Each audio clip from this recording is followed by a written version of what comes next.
channel. I'm looking fresh and beautiful. Anyway, we purchased a new product, kitchen product again.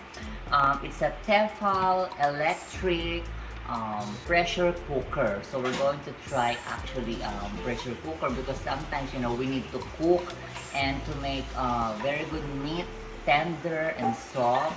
Sometimes the old style pressure cooker, di ba, ang hirap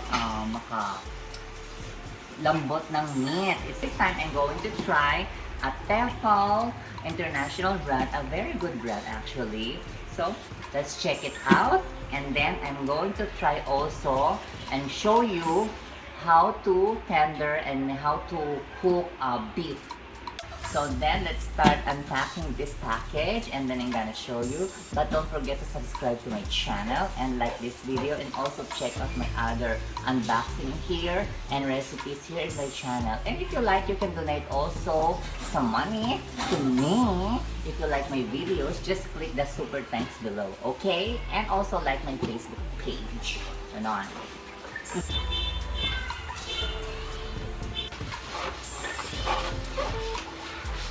Yan. We'll see. Nicely packed. Well, anyway, we purchased this item, Tefal Electric Pressure Cooker, huge capacity, sa Lazada, 7,000 pesos. So in US dollar is around like $140 US dollar. So it's a good buy.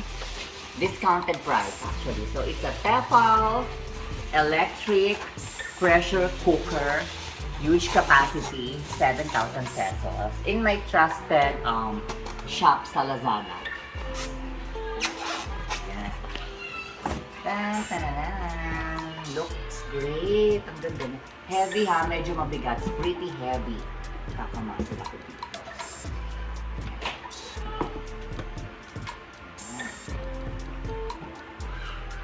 So actually it's digital, no? So yes, this is the item.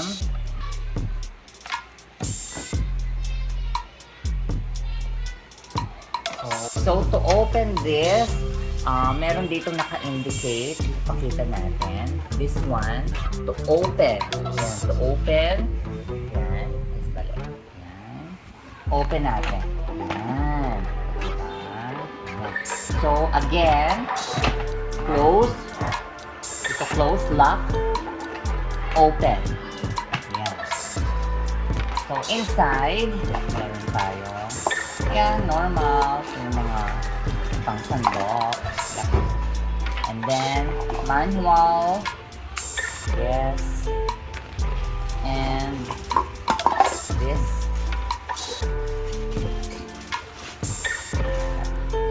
So, yan, pang-takaw. And yes, a brand new.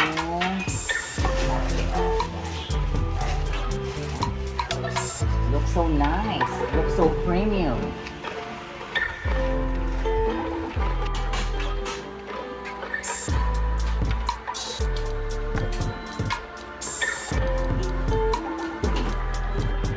And to release, yung usok, pag syempre super kulo na, just press this. Press.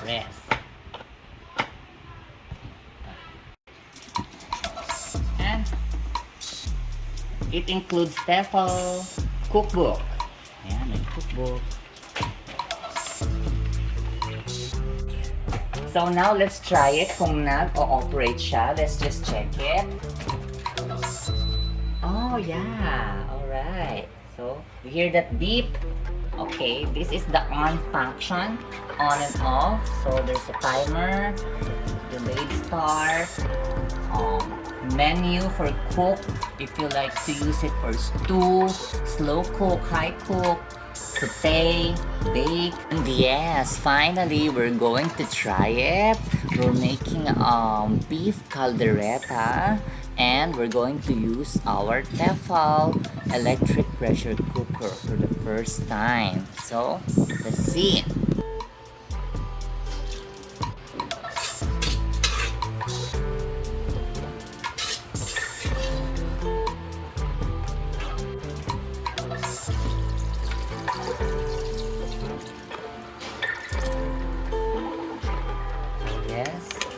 maximum already. It's ready for pressure cooking. Over it, we're going to start cooking. Locked.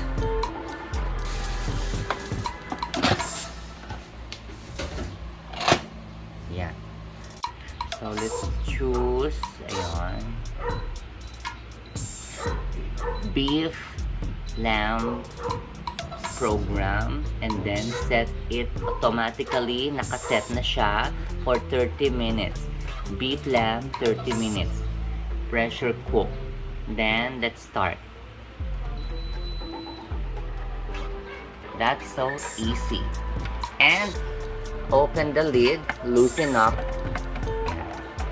Yan, dapat naka-loose siya.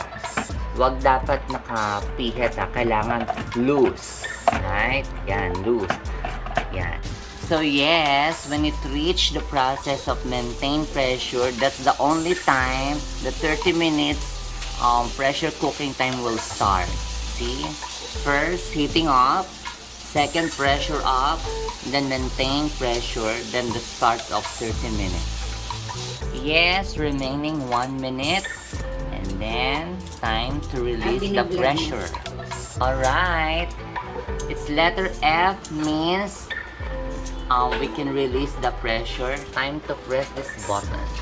Yan.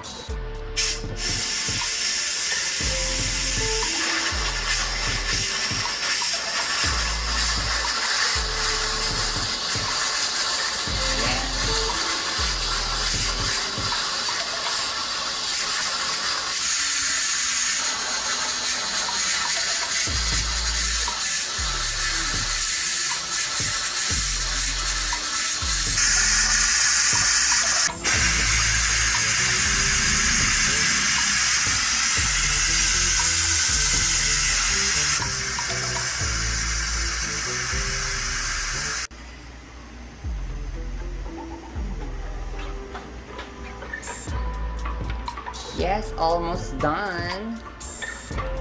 Let's wait for a little bit more.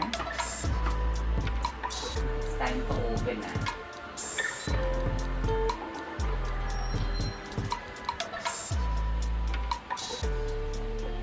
Try to have a distance when you open it. Alright, it's ready. Ready na siya. Okay. Yan, it's ready. So we're going to check the meat. Our beef is tender. Yes, it's soft. Soft and tender. Okay, we're going to check it. So that's so easy to use. Time saving.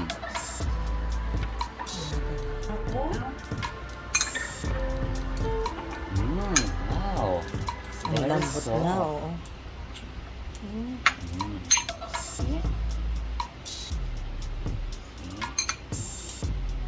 Very soft. Pag kinurot mo nga, natatanggal eh.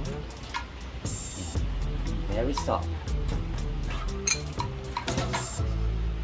So yes guys, it's very amazing. I love this Tefal Electric Pressure Cooker. Again, I hope this video is helpful and thank you for watching again to my vlog. So yes, this is our finished product. Beef caldereta. Tender beef using electric pressure cooker from Tefal. This is a really delicious food, beef caldereta, and I really recommend this item, Tefal Electric Pressure Cooker. And thank you for watching this vlog, and see you again to my next vlog.